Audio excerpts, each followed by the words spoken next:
Okay, let's start with something pretty stark. Just imagine the statistic for a moment. Between 1876 and 1902, under British rule in India, famine killed somewhere between 12 and almost 30 million people. It's staggering, isn't it? That number really sets the scene, the sheer human cost involved, and hints at the immense complexity of South Asia's 20th century. Absolutely. And that's what we're exploring today, those major turning points, the shifts in identity, using Joya Chatterji's book, Shadows at Noon, as our guide. It's a really compelling work. And we should also mention our approach here is partly inspired by the Mindful Moments YouTube channel. They use AI for book analysis, really pushing for deeper thinking on tough subjects like this one. Yeah, and what Chatterji does so well is reframe how we think about historical landmarks. We often look at the 20th century, through a Western lens. Right, in 1945, end of World War II, that's the big one for many. Exactly. But for South Asia, 1947, independence and partition, that's far more significant. It was utterly transformative, the scale, almost incomprehensible, really. And the consequences still echo today. They really do. And interestingly, even Britain, the power leaving, seemed to have a surprisingly shaky grasp on what partition actually entailed. And 1947 wasn't the end of it, was it? There's another key moment later. No, definitely not. Yeah. You have the birth of Bangladesh in 1971, essentially a second partition, and incredibly bloody, another massive turning point. So beyond these huge ruptures, Chatterji also points to other forces, right? Things may be less dramatic on a single day, but constant pressure. Yes, things like the continuous popular protest against the British, those horrific famines we started with, strikes, assassinations, military coups. These were all woven into the fabric of the century. Intermittent, but powerful. Very powerful. And then there's the constant tragic undercurrent of communal violence against so many different minorities, Ahmadiyya, Shia, Sikh, Christian, Sunni. The list goes on. Chatterji uses that metaphor, doesn't she, about the potent rhythms beaten on its dolak drums. She does, yeah. It vividly captures how persistent and, sadly, how rhythmic that violence has been. It really highlights the struggle for belonging, often defined by who gets excluded. And here's something that really makes you stop and think. She argues the demolition of the Babri Mosque in 1992 was actually a more critical watershed moment for South Asia than 9/11. Which is a fascinating perspective. Yeah. It completely challenges that Western-centric view of history, doesn't it? It forces you to ask, whose milestones matter? Yeah. What really shaped the region's path? It makes you think about how those narratives get built. Okay, let's connect this to identity. There seems to be a real paradox at play. There absolutely is. On one hand, you had nationalist movements pushing hard for this unified Indianness, and identity supposed to trump all others. Right, one nation, one identity. But at the same time, colonialism itself, with its new technologies, railways, information spreading, actually helped strengthen all these other identities. Yeah. Religious, regional, linguistic, caste-based, sectarian. So the drive for unity kind of backfired or had unintended consequences. You could say that. It inadvertently created the conditions for people to define themselves more specifically, sometimes in opposition to others. So Chatterji talks about some identities fitting together, like nested dolls, like being Maratha and Indian. Exactly. Some could coexist, nested within that larger Indian idea. Think Maratha, Bengali Hindu, Tamil Brahmin, maybe. But others were more confrontational. Yes. The example often given is the tension between a distinct Dravidian identity in the South and the broader Indian concept promoted from the North.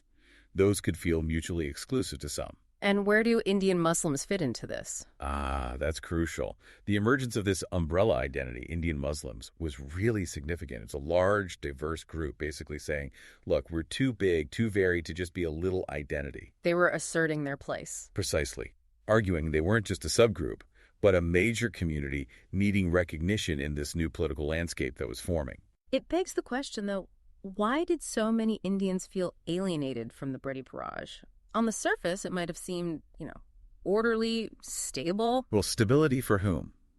Chatterji really stresses that many Indians felt a profound connection to their land, a sense of ownership, and they deeply resented the constant discrimination. Opportunities denied, promises broken. Exactly. The famous Queen's Proclamation promised equality, but the reality was vastly different. That gap fueled a lot of the nationalist feeling. And there was an intellectual critique, too, wasn't there? It wasn't just about gut feeling. Oh, absolutely. Yeah. Indian intellectuals were deeply engaged with Western liberal Indians, thought they weren't just reading it, they were contributing to it. Yeah. So the hypocrisy of the Raj, failing its own stated ideals, was glaringly obvious to them. Plus that paternalistic attitude. Yes, a colonial mindset where British officials genuinely believed they knew what was best for ordinary Indians better than educated Indians themselves did. Hugely frustrating, and it just fueled the demand for self-rule.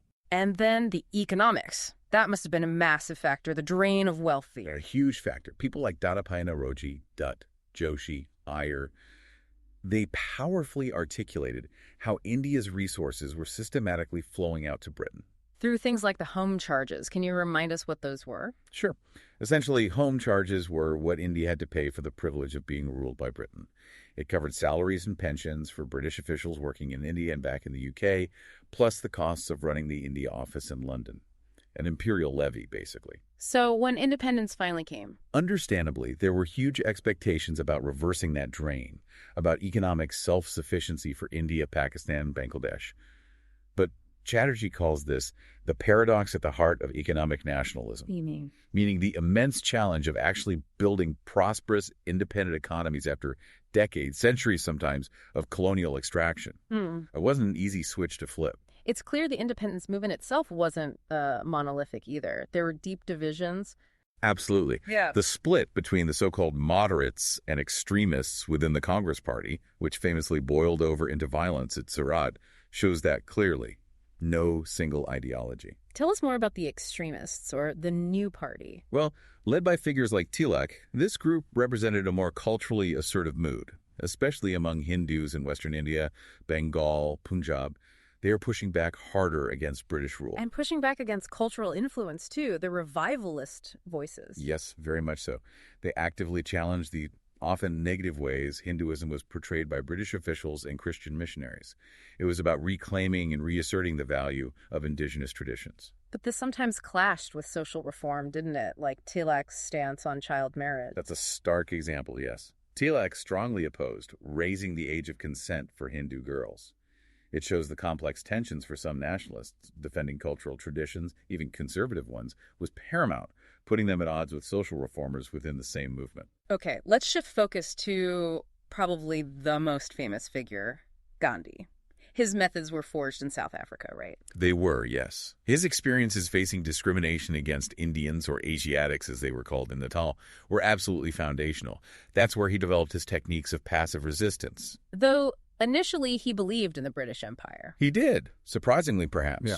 He had faith in British justice initially, even served in their wars. But seeing the treatment of Indian laborers firsthand in South Africa really changed things. It compelled him to act. And that led to Satyagraha. Satyagraha, yes, meaning truth force.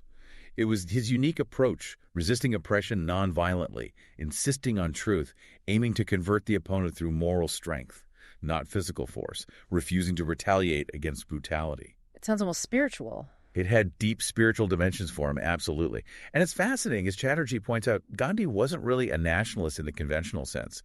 He wasn't primarily seeking state power. He was skeptical about parliamentary democracy. Very skeptical. And not particularly drawn to standard liberal economic ideas either. He was arguably more of a social and religious reformer, maybe with some conservative leaning. Someone compared him to Edmund Burke. But his impact on nationalism was huge. Undeniable. His greatest achievement, perhaps, was broadening the base of all Indian nationalism, bringing in the masses, the meek and the humble, as Chatterji puts it. You know, we explore figures like Gandhi in more detail in some of our other discussions. It might be worth checking those out, too. Good point. But there were contradictions with Gandhi, too, weren't there? Oh, yes. Chatterji doesn't shy away from them. His documented concerns about the hygiene and discipline of the masses, his strategic alliances with wealthy industrialists, his acceptance of the caste order, these are complex aspects. And he took over Congress quite strategically. Very strategically. Using the non-cooperation movement, he effectively captured the party leadership, even though many established leaders were initially quite skeptical of his methods. But non-cooperation wasn't always nonviolent in practice. Tragically, no. There were outbreaks of violence. The most infamous was Chari Chara, where protesters, followers of Gandhi's movement, actually burned policemen alive in his station. How did Gandhi react? He was deeply shaken. He called off the mass movement, concluding that maybe Satyagraha, this disciplined nonviolence, was only suitable for a select few, not the masses at that time. And this period also damaged Hindu-Muslim relations. Significantly. The violence surrounding the Mappilla Rebellion in Malabar, for instance, really strained things. Despite the initial hopes of Gandhi and others for peaceful coexistence within the movement, that ideal of Hindu-Muslim unity started to fracture around this time. Which brings us closer to the idea of partition itself. What were the early signs? Well, Chatterji points to demographic shifts in places like Assam in the early 20th century. You had more Bengali Hindus moving into administrative jobs, Bengali becoming a language of instruction. And this worried Muslim leaders. It did. Figures like Sir Syed Ahmed Khan were concerned about the future standing and influence of the Muslim community in an evolving India. And this led to different strands of Muslim political thought. Broadly speaking, yes. One group focused on securing rights and representation for Muslims as a distinct bloc within India, negotiating with the colonial state. And the other? The other, emerging more strongly by the late 19th century and into the 20th, began to see Indian Muslims as a separate nation altogether. Sir Syed was an early voice leaning in this direction, advocating for separate paths. Jinnah's strategy later tried to bridge some gaps, though. He attempted a complex negotiation, offering to give up separate electorates, which was a key demand earlier, in return for guaranteed Muslim representation in provinces where they were a minority, and also at the center with extra weightage. Did Congress consider it? Initially, yes. A Congress subcommittee actually accepted these proposals. But then strong opposition arose, particularly from figures like Madan Mohan Malaviya and the Hindu Mahasabha. Which was gaining influence then. Yes. The Mahasabha became more influential in the 1920s, which was also when the RSS was founded. This hardening of positions on the Hindu nationalist side meant Jinnah's compromise ultimately failed. The path towards partition became clearer. Let's jump ahead to post-independence. Chatterji talks about structures weakening in the late 60s. Yes, in both India and Pakistan, those initial post-independence governing frameworks started showing strain. This instability contributed to more authoritarian turns like the emergency in India under Indira Gandhi and Zia-ul-Haq's military rule in Pakistan. And Pakistan particularly struggled with its internal diversity. Immensely. That failure to reconcile the overarching Pakistani national identity with strong regional identities, especially the Bengali identity in East Pakistan, led directly to the 1971 Civil War. And the creation of Bangladesh. Exactly. But even then, the troubles weren't over. The assassination of Sheikh Mujibur Rahman a few years later showed how fragile that new national unity was. So this tension, state nationalism versus these lesser or little identities, it's a recurring theme across the whole region. It absolutely is. The constant push and pull throughout the subcontinent. Going back to partition itself, the sheer trauma is hard to grasp. The violence wasn't just mob violence, was it? No, tragically. Chatterji cites accounts like Salma Tasduki Hussein's testimony, describing horrifying incidents where even Indian policemen and soldiers were involved in attacking Muslims, and vice versa with non-Muslims. The lines blurred terribly. And the force meant to keep peace failed. The Punjab boundary force was completely overwhelmed, utterly failed to maintain order. The scale of violence was just too vast. How did the new states handle the minorities left behind? Well, both India and Pakistan effectively shifted their policies. They took on a kind of responsibility for the minorities stranded in the other country. This led to mass evacuations, trying to move people across the new borders. Which often led to more violence. Often, yes. Especially in Bengal, the violence continued, leading to further waves of people fleeing years after 1947. And there were legal mechanisms, too, affecting property. Yes, the evacuee and enemy property laws. India and Pakistan enacted similar laws, and Bangladesh later had its vested property ordinance. These essentially allowed the state to take over property left behind by those who fled or were deemed enemies. With devastating effects for minorities. Calamitous effects. It led to widespread dispossession and insecurity that lasted for generations for many minority families. Looking at early independent India, Nehru seemed to consolidate power quite effectively. He did, yes. Arguably, Gandhi's assassination and the way the government handled it actually strengthened Nehru's position against rivals within Congress. But the Hindu right within Congress didn't disappear. Not at all. Figures like Purushottam Das Tandon represented that continued influence. And policies varied regionally. In UP, Hindi was promoted strongly, while in West Bengal, Muslims faced marginalization in various ways. It wasn't uniform.